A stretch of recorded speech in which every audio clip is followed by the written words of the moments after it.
approach based on peace, cooperation, and love is the key to a sustainable future.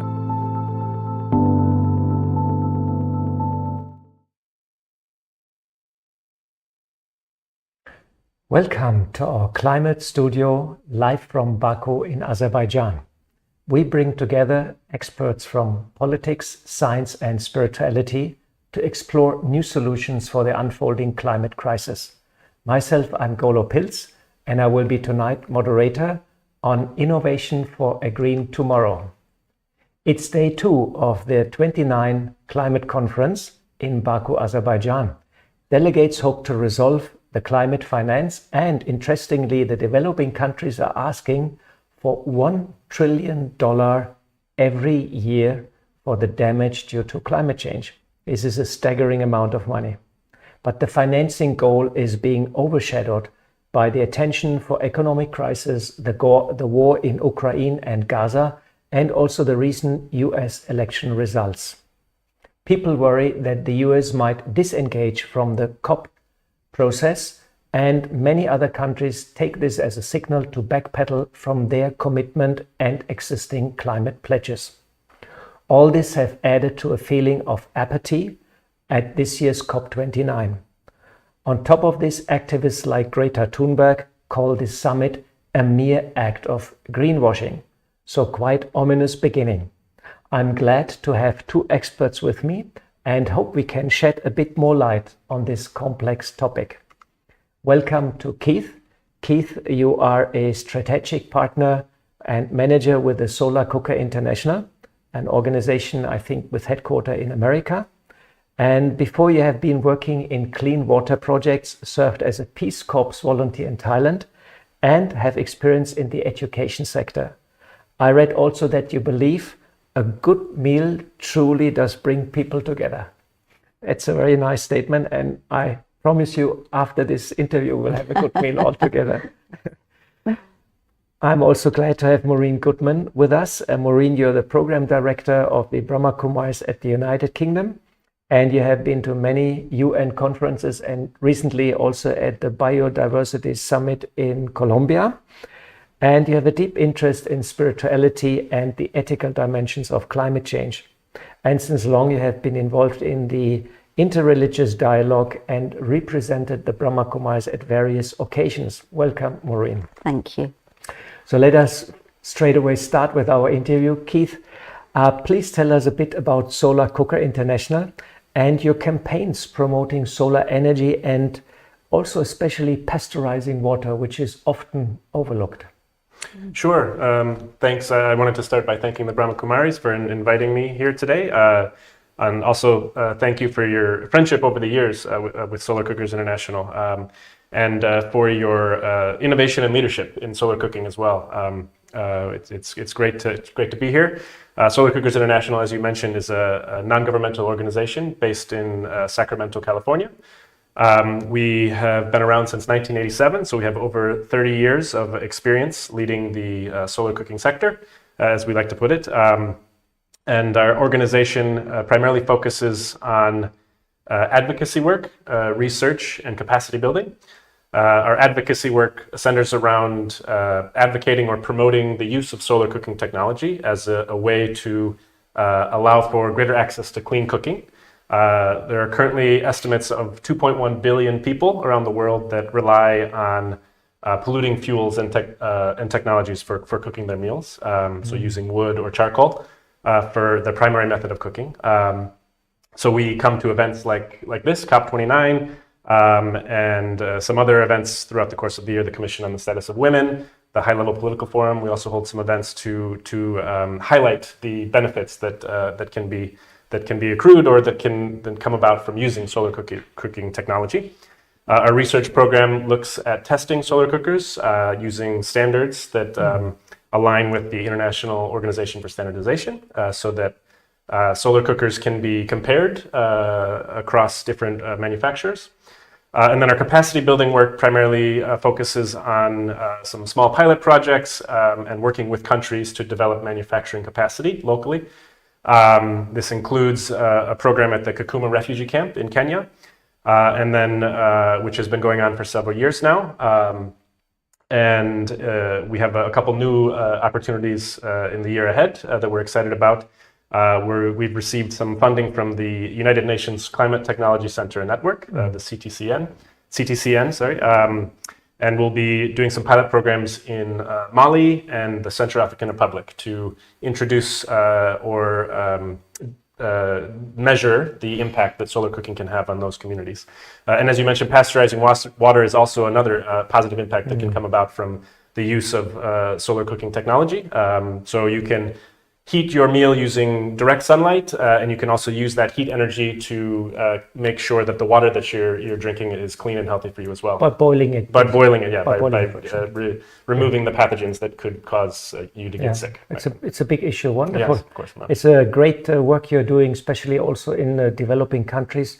I know there are many refugees camp also where you have been active and bringing a basic solar cooking to the people. It's a very nice activity. Great. Yeah, thank you. Maureen, right now we have a bit of a different question. We have a high number of conflicts in the world, especially right now. It's all over the news. And there is a sense of insecurity also here at the COP a little bit. People just watch what's going on and how this may affect also the whole climate dialogue also. And the reason for the United Nations existence was to guarantee or create peace after the Second World War. And peace is also so important for the nations to trust each other so they can collaborate and sign agreements and work together to combat climate change. And can you share a bit what's the connection between peace and climate change, and why is it so important that we also address this issue? Thank you. It's actually very crucial, really crucial. And I think it was the president of Serbia today who actually addressed this in the high-level segment. Where you have war, then resources that could be used to mitigate against climate change or to help with adaptation or loss and damage, those resources, and a lot of resources, as we know, are put into armaments, into the war effort. And so that's the first thing, resources are diverted. And I've also seen, especially with the war in Ukraine, how because of the insecurity of the supply of energy, which was coming from Russia, etc., that some countries have turned backwards a little bit towards fossil fuels again, whereas they were moving right away towards renewables. That's been another impact that's affected climate change. Where bombs are used, the impact on the land, the chemicals, the phosphorus and so on. It's an environmental disaster zone. It absolutely is. The loss of habitat. So on every level, war is, it absolutely impacts climate change in a very major way. And like you pointed out, governments just then don't have, if you like, the headspace to be really thinking about this. This is the greatest crisis that we have on the planet at the moment, but it gets overshadowed by the crises of war. And so it's very, very important that we work towards peace. The United Nations does its best, but somehow there has to be a change in heart and a change in worldview or vision to see all human life as equally sacred and valuable. And unfortunately, that's not what's happening at the moment. So it's a very important connection. Wonderful that you shared it. Inner peace, outer peace is paramount for trusting each other and join hands to combat climate change. And we can see that here very clearly at this COP, that the situation becomes openly visible. And Azerbaijan north border is with Russia and southern border is with Iran. So it's a very... you can see all the divisions which are lining up. Anyway, there's a lot to go into. It becomes more complicated. The complicated climate issue becomes more complicated through that geostrategical thinking. Yeah. Keith, coming back to you, mostly we talk in climate change about high tech. I'm going in the green zone, and there's all this latest and newest and most efficient and the biggest and the greatest. And also the cost is often very high of the high tech. It's praised as a solution for climate change, but often the simple things, the easy things, the cheap products, they're overlooked. Like, for example, a solar cooking box. It's quite cheap. And in India, we've sold more than 15,000 solar cooking boxes. Why is it that low cost or simple solutions are often overlooked and sidelined in the discussions also? Yeah, I think it's an interesting question. I think from my perspective, I think sometimes it's maybe almost human nature to look for a complex or complicated solution to a complex challenge. So something like you've been talking about, the climate crisis is a particularly challenging human complication and a human problem. And so I think for many people, it's reassuring to think that there is some high-tech solution coming our way that can help us or save us from the problems that we've gotten ourselves into. For example, I know there's been a lot of attention going towards carbon capture and storage technology, one of these large ways to maybe bring the carbon back into and store it away so that we don't have it creating the problems that we've seen. Solar box ovens are not a particularly new technology. There was a researcher, a gentleman in the 18th century, in the 1700s, Horace de Saussure, who was a pioneer in using boxes and glass to trap and retain heat, and using that for heat storage that could be used to cook food. So this is not something that is particularly new or exciting or expensive. However, it's something that can help reduce our own personal emissions at the household level. So this is, I think, for me, something that is not flashy or exciting, but it means we'd have to reconsider something that is so basic and simple as cooking our meals on a daily basis. And reconsidering how we go about trying to do that, which for some people can be overwhelming or a challenge to overcome that kind of shift in how we're thinking and how we're going about our daily lives. So maybe some of these technologies will come along and the price tag is quite high, and maybe they will be a big impact on how we live our lives in the future. But we think at Solar Cookers International, as a solar box oven can also be a big part of how we shift towards a more sustainable way of living. There's also the saying, small is beautiful. Yes, absolutely. And I'm since 25 years in renewable energies, and I found it often that the simple gadgets are helpful, are easy to maintain, have a long life. Solar cooking box lasts 10, 15 years if you maintain it nicely, and are very cheap to replace, And on the other side, we have high-tech gadgets, and then cost goes up, maintenance goes up, complication, you cannot repair it yourself. So we really have to look into the easy solutions for climate change, which is also lifestyle change, Basically, it's the lifestyle change. And these simple solutions are very transformative for families and communities, aren't they? Which is so important. Wonderful. So small is beautiful. Maureen, our topic today is green tomorrow and innovation for a green tomorrow.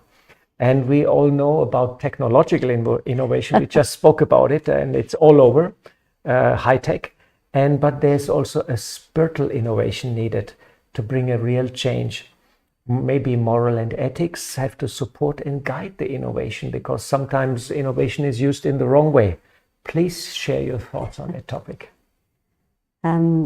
I don't think it's just a spiritual innovation. I think we need a spiritual revolution, actually. Spiritual revolution. Because we've moved away from a spiritual awareness more towards a materialistic awareness. I think that's obvious in society now for a long time.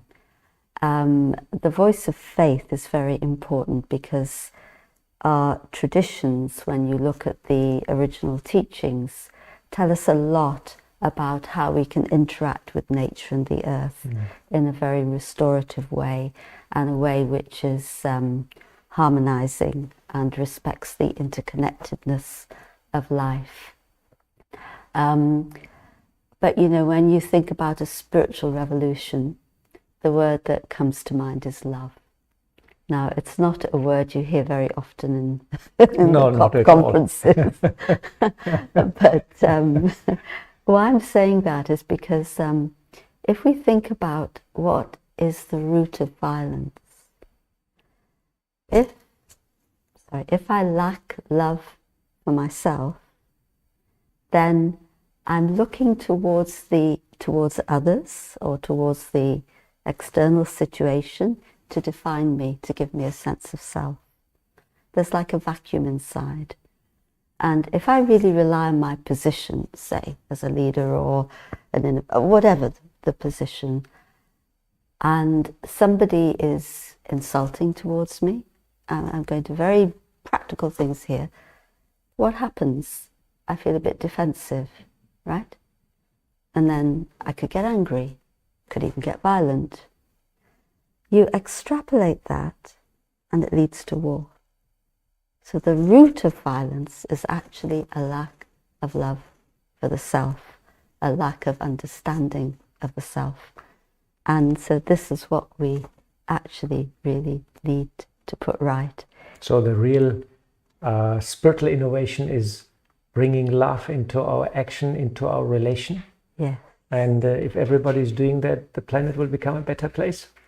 Without a doubt. So let's talk in the COP now a little bit more about love. You know, people might think we're a bit crazy because it's probably the last thing they expect, but it's said that love has an incredible power. Very wonderful thought. It's the greatest transformative power in this world. Yes, so we talk more about love in the future. Wonderful. Keith, this conference will talk a lot about damage of climate change. I think it's $500 billion per year already. There are a lot of numbers are being thrown around, and for the compensation. But often this does not reach out to the most vulnerable, the women and the children. What's your hope for this conference, and what's the vision for the future? What we have to do to turn the tide?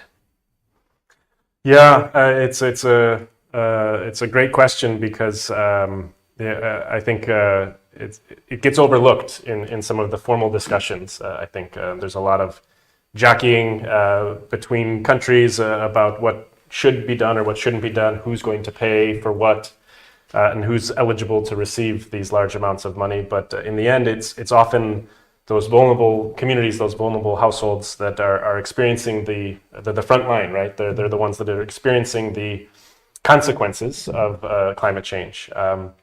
So for us at Solar Cookers International, we try to use our access to events like this to provide a platform to share that message from some of the communities that we've worked with in the past. We try to amplify some of those voices. For example, we have a press conference that we'll be hosting tomorrow in the Blue Zone at COP, where we'll be inviting a guest speaker who's originally from South Sudan, but spent a chunk of time growing up at the Kakuma refugee camp in northern Kenya. Although she didn't grow up using a box oven, it's one of the places where we have a current ongoing project. And so she experienced firsthand the health implications of cooking over open fires regularly in her family. And so she's recognized for others at the Kakuma refugee camp and beyond in that region of the world where many people rely on biomass fuel for cooking. Something as simple as a solar box oven or other solar cooking technologies can really be beneficial for the health of women and children in particular. Clean cooking is disproportionately a gender issue because it's often women and girls that are cooking food, going to collect wood, bringing it back, so it takes up a lot of time. It can cause respiratory health issues as well.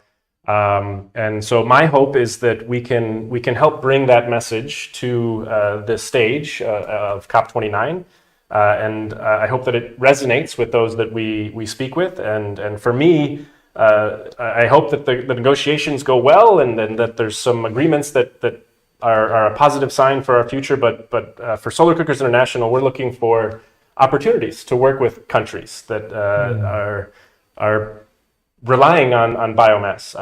I mentioned Mali in the Central African Republic, the opportunities there. Over 95% of the population relies on biomass for cooking foods. And so these are the places in the world where something like solar cooking can really be impactful and can really be a health benefit, an environmental benefit, a climate benefit, and a human benefit. So that's what I'm hoping to accomplish while we're here. Wonderful.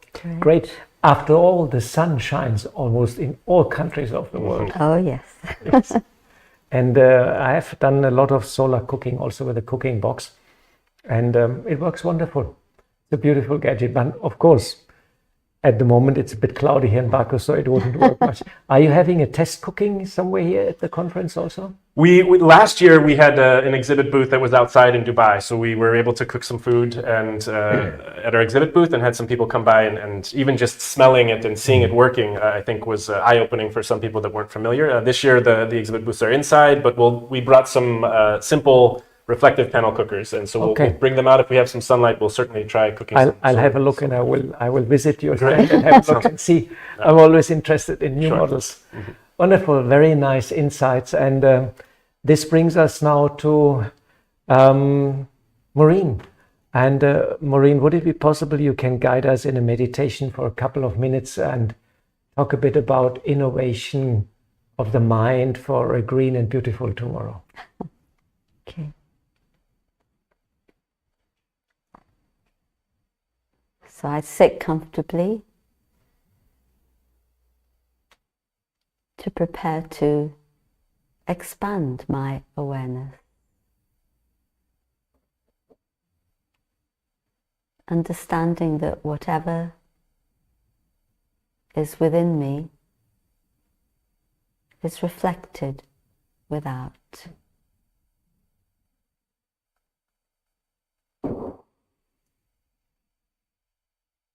I'm aware of my identity in life. I'm aware of perhaps my family.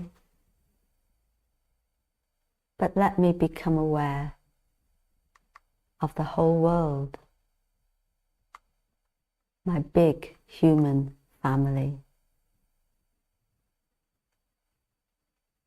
and the interconnectedness that I have with all life.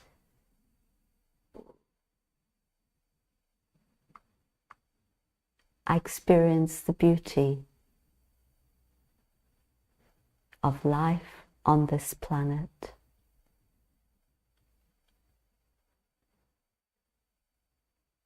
And I recognize the transformative power of love, the healing power of love.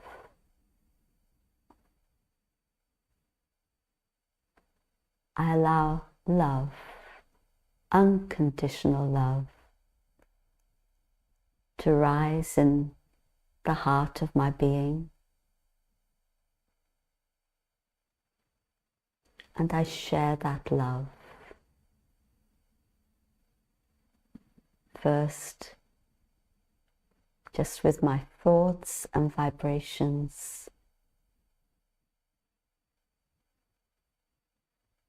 I send out love to our world.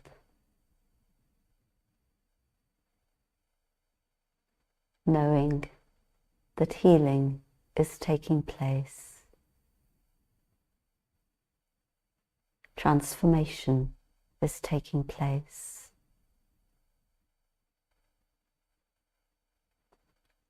And then I bring that love to everything I do in life. My thoughts, my words, in my actions, in my relationships, in my projects. Let everything be powered by love. and let us together create a loving world.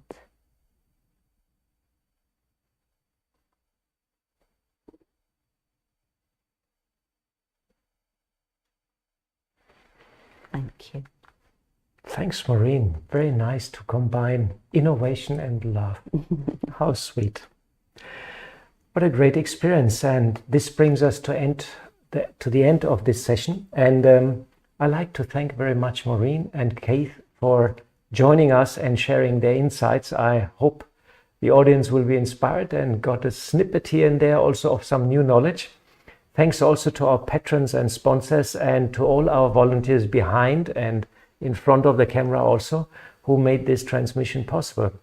Please join us tomorrow for another interesting session of Climate Wisdom Studio.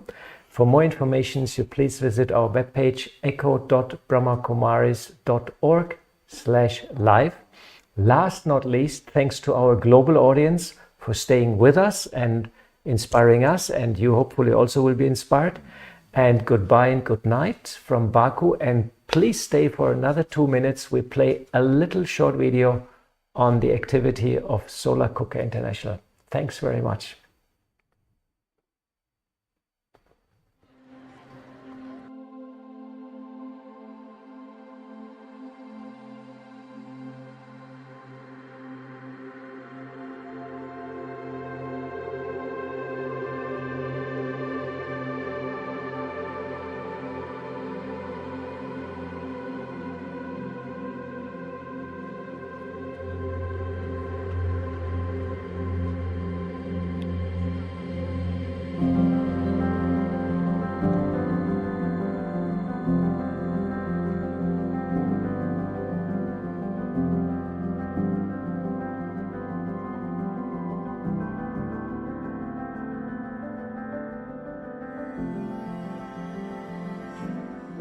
Wanga ben weekend and again ben wanga weekend and no pero me wang to compira.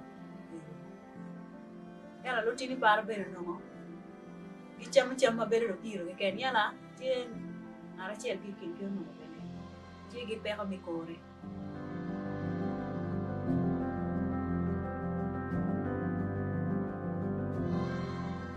This solar help us very much. One sack for charcoal, I can use it almost two months.